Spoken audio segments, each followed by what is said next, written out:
Hi, and welcome back to the Volunteer Academy's Open Talk. Thanks for joining us yet again, and welcome to episode 2. You wouldn't put Rocky in a rom-com. This episode, you join Chris, Neil, Matt, and Richie as we discuss self-awareness, understanding, vulnerability, going back to what you enjoy, and men opening up to men. We really hope you enjoy. You said as well that sometimes it's rediscovering. I think probably. So I had this conversation with a woman last week. She talked about what we do and stuff, and she said about, one of her things when she's struggling is that go back to when you're a kid. What did you love to do? And I think I was good at writing. I was decent at art and enjoyed doing it, sport, whatever. And again, you almost kind of you can sometimes lose things along the way. And I remember I used to think I'd love to take a painting class when I'm retired, and that was my way. And then I just random series of events and doing it, and tapping into things that you lose along the way. I think, and it's funny, isn't it? Where I think a lot of people say as well when they get that inkling. They'll say things like, "Oh, it's silly, but it's daft.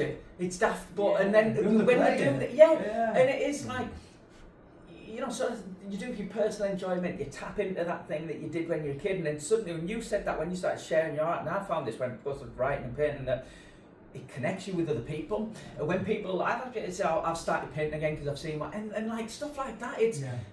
And so putting stuff out there, and again, that power of lived experience. We always, we all work on that power of that lived experience. Is that if they can do it, I can do it, or it's just. And when people say you've inspired them, you're not like, "Oh, check me out." You don't think that, but it's such a reward, and particularly when something's come from your own struggle, you don't know, you're just trying to get through one day after another, and then suddenly for that to become something that helps other people, it's just it's so powerful. I remember a conversation that's direct to that, where I was chatting to some of my friends. It was in a pub after a cricket game or something like that, and I was saying how I was struggling in the marriage I was in. And we're like, well, what? They were literally talking to me saying, what's happening? What's kind of going on? And I think one of the things I said, I was like, I don't get time just to sit and do my art. And that's not allowed. It's like I can't just go out. And they're like, what? The issue in your relationship? You can't do your art? I was like, no, that's not what it is. But I just feel like I'm losing myself. Yeah.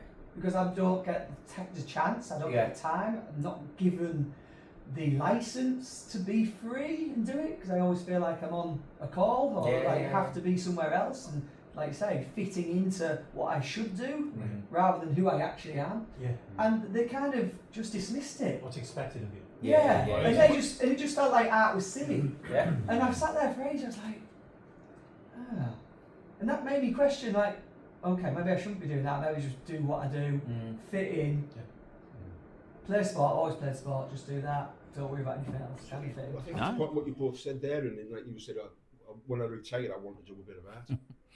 And I felt guilty doing that, or I felt guilty not having time for the art. But you should be a little bit selfish, and you should do that all through your life. You should do what makes you happy, because that makes you a better person for the rest of your family. I mean, I was the same at work, and that if there was overtime going, I had to get the overtime. I used to work a night shift, and I'd be getting at work at 4:30. So I could get the overtime before everybody else. So my family was all right. I mean, we all said that we've had marriage, and I've had nothing like that. I've been happily married 37 years. All right, Neil. You three losers. Go and have a word with Neil. Sorry. But you don't have to. I mean, my childhood wasn't the best in the world, not through nobody's fault, but that's just the way it was. But at the same time, you don't have to have something you can hang it on. No, you can just feel shit. And sometimes that's even worse, because you don't sat around the table and we've had marriage breaks up, and then I'm thinking, well, I haven't. Looking from the outside. It's really important to me. He's got a nice house, he's got a good pension, he's got another job now, and he's done what I get a lot from. What have you got to be sad about? What have you got to feel shit about? So you don't have to have someone to tag it on. It's important to acknowledge that. But I think it's important that you take the time for yourself, you have a little bit of selfish time. Because that makes you a better person and puts you in a better position to support other people and do that. So was there still something in that situation for you? Was there still something missing? Was there something that you needed to do, put in place? At this moment in time, Yeah. I don't think there is no. Yeah. I think I've managed it. I mean, we always want to better ourselves. When you said you felt there didn't have to be a reason, yeah, doesn't there? I don't think so. No, I think if you have to later bring something else in, or at least have even if it's just like a word with yourself, or just acknowledge something that's you're not doing. Is there some intervention that changed that situation? Which then, when you look back on it, you go, well, actually, I think there's one word. Right. Okay. It's awareness. Right. And as I became more aware with Samaritan, Safa, working in the prison, seeing what happened at the steelworks, this is how I've got to handle myself again. Okay. And when I'm going into the prisons and I'm talking to lads and they go to situations, and I'm not giving advice, but I'm sort of talking people through things. It's trying to get them to be more emotionally aware and realise why you're feeling that way. Right. So for you, are you saying that like your developed emotional awareness was something that you didn't know was missing, but when you did start to develop that, you started to feel better about it? I think I understood things more. Right. So you made different decisions, differently. I think so, yeah. So there's something called congruence, which is basically about kind of your values, your things that kind of, that will make you feel happy. The things that they're tied to your values and your beliefs, basically. And if you're living some part of your life where you're not making decisions and interacting with people that fits with that, that can create like a tension inside you that can grow, and that can become toxic. It can create hatefulness. I mean, because you don't really know, but you feel that way as well. It sounds like to a degree, there's an element of that there, and I think that's a beautiful thing. I think that's a really beautiful thing to say. Do you know what I needed was a bit more awareness that turned it on the spotlight back on myself a little bit. So how do we get that awareness? That was a great question. So I think basically, I mean, for me, it's books, it's DVD, it's books, it's films, it's watching stuff on YouTube, kind of from people who've got good value to them, and sort of like back to what Matthew's saying about lived experience. You can take what you need from other people's experiences or other people's insights, and then there's so much research, isn't there now, about happiness, about thriving, about kind of what it is that actually makes us feel like life is worth living. And they're sort of built up in different frameworks, like the 10 Keys to Happiness, whatever it might be. If you look at the dose effect, he's got his own framework.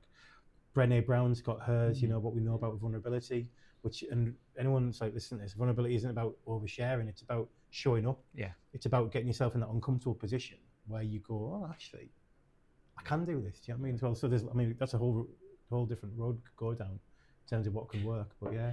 I mean, that vulnerability, that's one of the things that like we talk about in the programs I run, and with what you said there, Neil, about that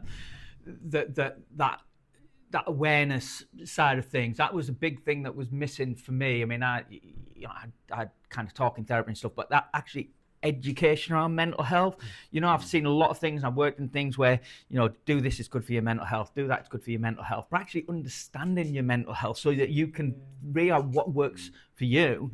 And so that's what I kind of really wanted to do. And I always, with what you said then, that kind of congruence, I distill everything really when it comes down to it. I say, if I could summarize the approach, what I do, it's about knowing yourself and being yourself. And I talk, we have kind of an approach where you look at it as a story. So if you're the main character in your story, the story has got to fit. You wouldn't put Rocky in a rom-com, doesn't work. There's a tension there between the character and the story, and it's that.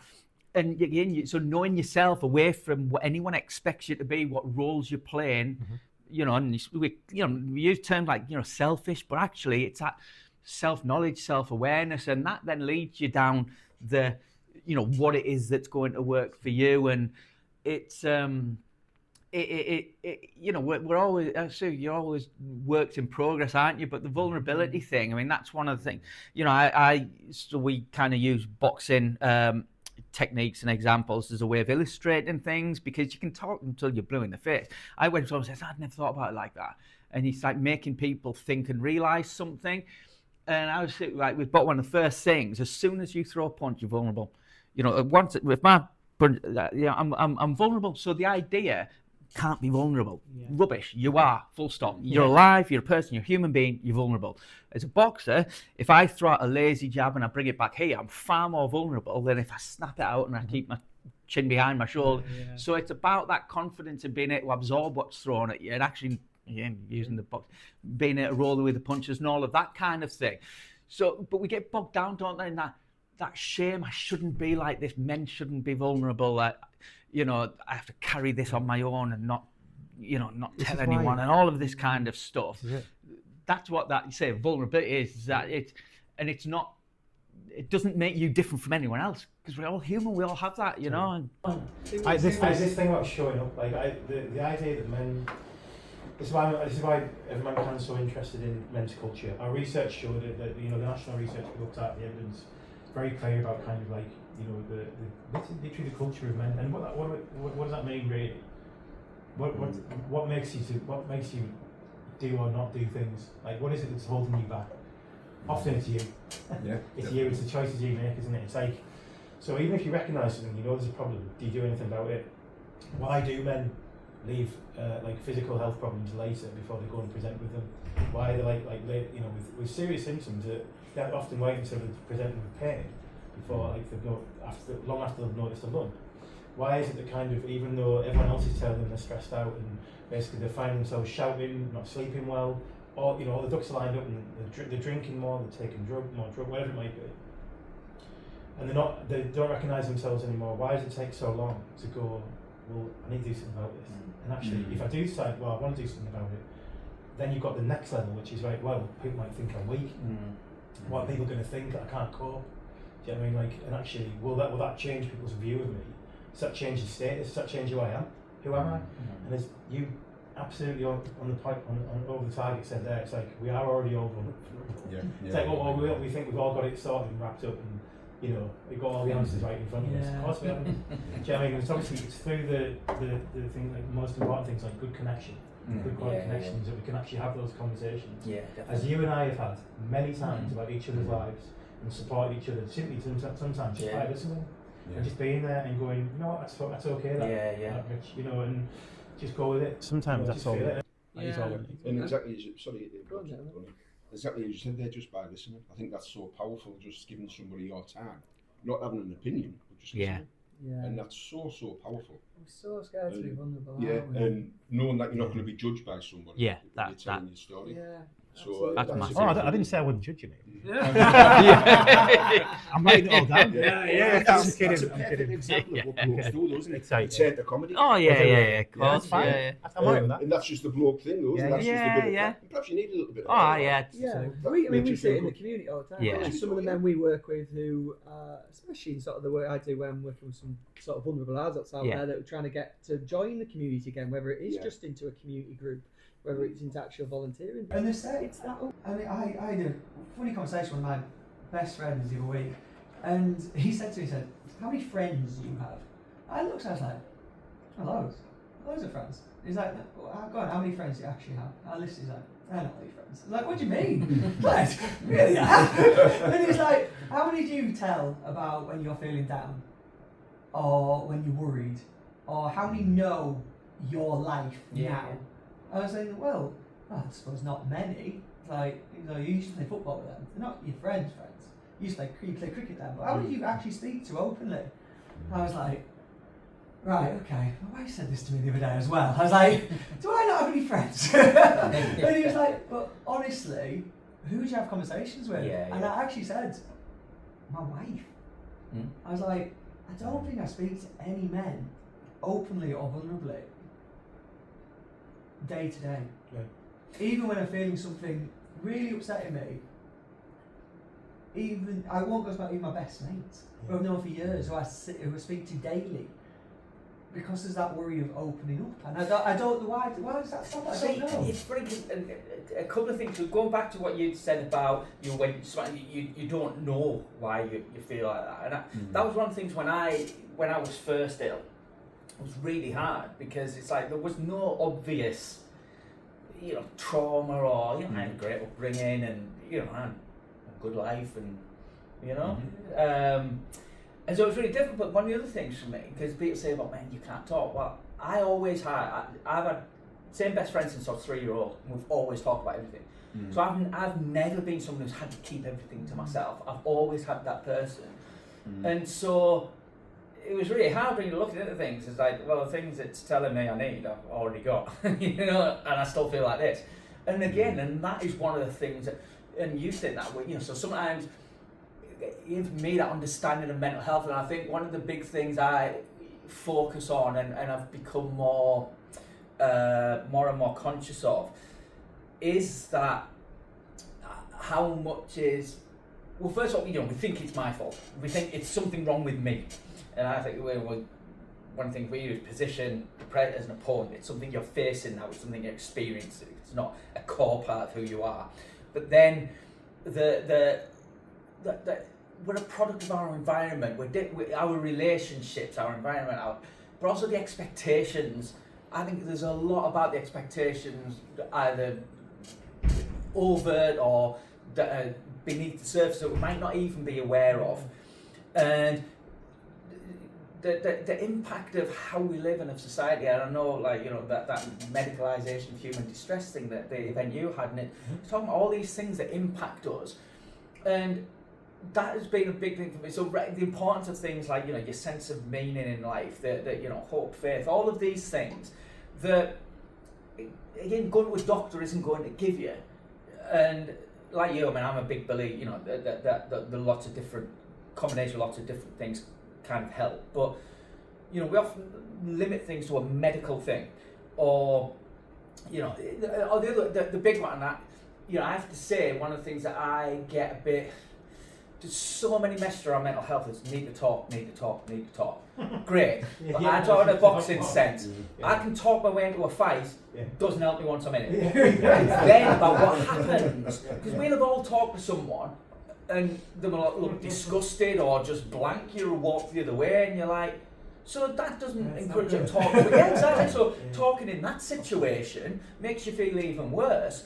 And it's what happen. You talk to an employer and be all supportive and then sack you. And it's about the action that's taken as a result of it. And I think as well that because talking puts the emphasis on you. Again, so much of that you have to. But actually, I can talk about who's going to do something, who's listening, who's supporting, and as a society, I think there needs to be a lot more focus on that. It's not your problem and your problem, and you've got to find what works for you. It's and particularly when there isn't an obvious reason, there's obviously something that's going on there. It's like when I go to